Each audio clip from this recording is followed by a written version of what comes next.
El Señor esté con ustedes.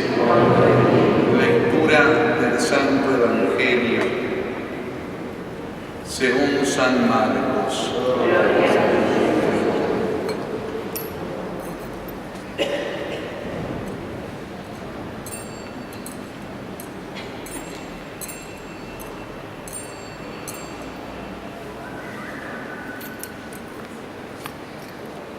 Jesús se dirigió a su pueblo seguido de sus discípulos.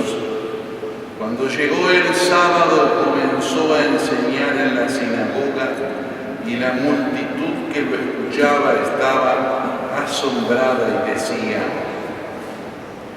¿de dónde saca todo esto? ¿Qué sabiduría es esa que le ha sido dada y esos grandes milagros que se realizan por sus manos? ¿No es acaso el carpintero, el hijo de María, el hermano de Santiago, de José, de Judas, de Simón? ¿Y sus hermanas no viven aquí entre nosotros? Jesús era para ellos un motivo de escándalo. Por eso les dijo: un profeta es despreciado solamente en su pueblo, en su familia y en su casa. Y no pudo hacer allí ningún milagro fuera de sanar a unos pocos enfermos imponiéndole las manos. Y él se asombraba de su falta de fe. Palabra del Señor.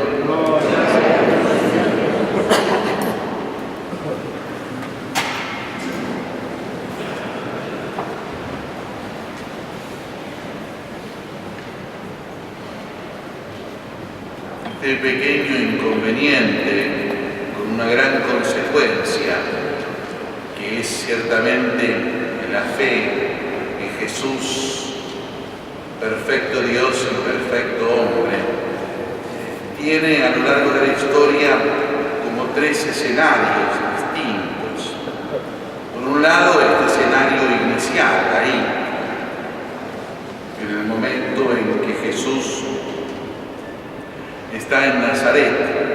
Los que lo conocían, que lo habían visto de niños, los de niños lo que habían visto crecer, que habían visto la apariencia de la maternidad y la paternidad de la Virgen y San José en la forma común, no habían indagado, se encontraban con que les resultaba complicado ver a simple vista que estábamos ante el perfecto Dios y perfecto hombre, que Jesús, siendo las dos cosas, era perfectísimo en esas dos dimensiones, en esas dos naturalezas, la humana y la divina, y que por eso obraba humanamente pero con consecuencias divinas, o los actos tenían consigo, los simples actos humanos tenían consigo la impronta de la gracia y de la presencia de Dios.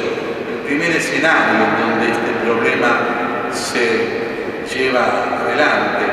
El segundo escenario ha sido en la elaboración más científica, en la puesta de una forma más clara científicamente la fe de la Iglesia. La Iglesia creyó entonces, a partir de estos episodios iniciales de la vida de Cristo, que era Dios y que era hombre verdadero. Y entonces entendió que si bien actuaba, caminaba y vivía y no tenía nada que menoscabara la naturaleza humana, sin embargo, sus actos tenían, insisto, la impronta, el peso divino, eran actos de Dios, y por eso podía hacer milagros, podía enseñar, podía, en definitiva, el simple y común acto de la muerte, transformarlo en el solemne acto de la salvación, en consecuencia con la inmediata resurrección. Pero el primer problema fue resuelto, porque los discípulos tuvieron fe, los que siguieron a Jesús creyeron. El segundo episodio, la segunda escenografía que viene en la discusión de la doctrina de la Iglesia, cuando la Iglesia toma el molde filosófico de la ciencia filosófica y hace la ciencia teológica. Con las categorías filosóficas razona con aquello que estaba en la Escritura, con aquello que de la Escritura transmitía con vida la tradición de los apóstoles y de los padres, y hace la teología. Y entonces la segunda vez que se desarrolla este problema, ¿cómo se explica esta dimensión de que Jesús es Dios y que Jesús es hombre? Lo explica con el concepto de persona y con el concepto de naturaleza. Es una única persona, la segunda persona de la Santísima Trinidad. No hay dos personas en Cristo, hay una sola, el Hijo eterno de Dios, pero que tiene dos naturalezas, contesta el dogma. Dos naturalezas, la humana y la divina, unidas tan perfectamente, cuya unidad es más perfecta que la unión del cuerpo y del alma, que se llama la unión hipostática, es decir, las dos naturalezas que se unen en la sola persona del Verbo, en la sola persona del Hijo de Dios. Y eso es el misterio de la encarnación. Eso es lo que se da teniendo en cuenta toda la trayectoria del Antiguo Testamento, de ese Mesías tan especialmente esperado, de ese Mesías que traía consigo al mismísimo Dios. Y va a ser la consecuencia de todo lo siguiente, de todo lo que sigue en la Iglesia, es decir, Dios y hombre verdadero, porque la salvación nuestra se va a hacer a través de toda una dimensión material y humana que nos trae consigo la gracia divina, y bastaría con mirar solamente lo más puntual, lo más concreto de esto, que son los 7 sacramentos de la Iglesia, por ejemplo, que son todos ellos acciones materiales, ritos que tocan, que bendicen, que consagran alguna materia distinta, el pan y el vino, el aceite, el agua, la palabra. Esa encarnación que funda una manera de Dios acercándose a nosotros. Se supera, por así decirlo, el episodio segundo, el episodio más teológico, con ciertas herejías, es decir, equivocaciones, y con la definición de la Santa Madre Iglesia a través de su magisterio. Pero no obstante aparece un tercer episodio de ir buscando y comprender esta forma de Dios acercado al hombre. Tan llamativo esto, tan llamativo que Dios, que es omnipotente y es totalmente otro, se haga tan cercano a nosotros que cuesta otra vez en una tercera forma, y es la forma de la religiosidad, la religión, la consecuencia en la dimensión del acto religioso de la Iglesia, es decir, de cada uno de nosotros, en donde cada día, cada instante hay que sopesarlo para el trato con Jesús. Es el totalmente otro, no es de nosotros igual, porque es una persona divina, pero sin embargo ese totalmente otro y totalmente distinto se hace cercano, porque asume la naturaleza humana.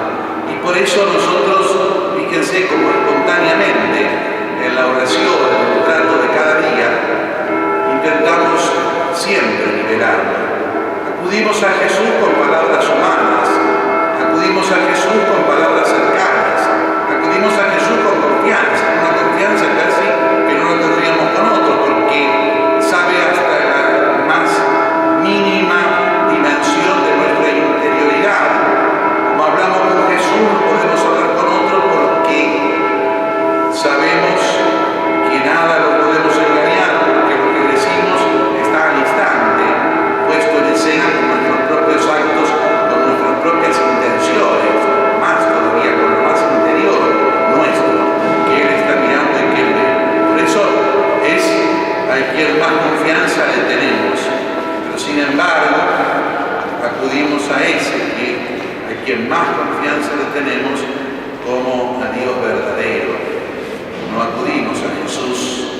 para mostrar nuestra poca fuerza para actuar como quien se descarga con alguien. Acudimos a Jesús mostrando nuestra impotencia, pero conociendo su omnipotencia, la cercanía y la fuerza, lo humano y lo divino en nuestra oración, en nuestra religiosidad.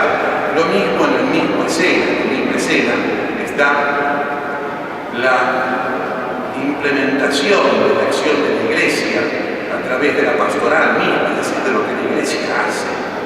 La Iglesia se acerca humanamente y actúa humanamente como Cristo, pero no es una ONG, no es una asociación filantrópica que lleva simplemente a hacer bien.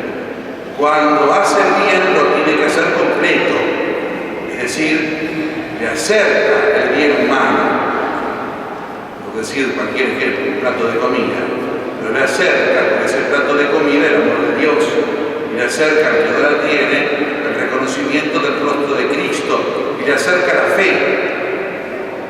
¿Por qué? Porque es la unidad que la encarnación, a la cual la encarnación, mejor dicho, nos llama. Si no, no serviría para nada. Lo mismo que nuestra oración. Si nosotros no acudimos a Jesús con confianza, no lo tendríamos por cercano. Y si no acudimos con confianza y como cercano a Dios omnipotente, sería nada más que un simple bla bla, una simple conversación con otro cualquiera. Lo humano y lo divino se dan de tal forma en Jesús que son inseparables, pero son así para beneficio nuestro, para que tengamos al que es totalmente distinto de nosotros y conserva esa distinción, totalmente cercano e igual a nosotros en todo, menos en el pecado.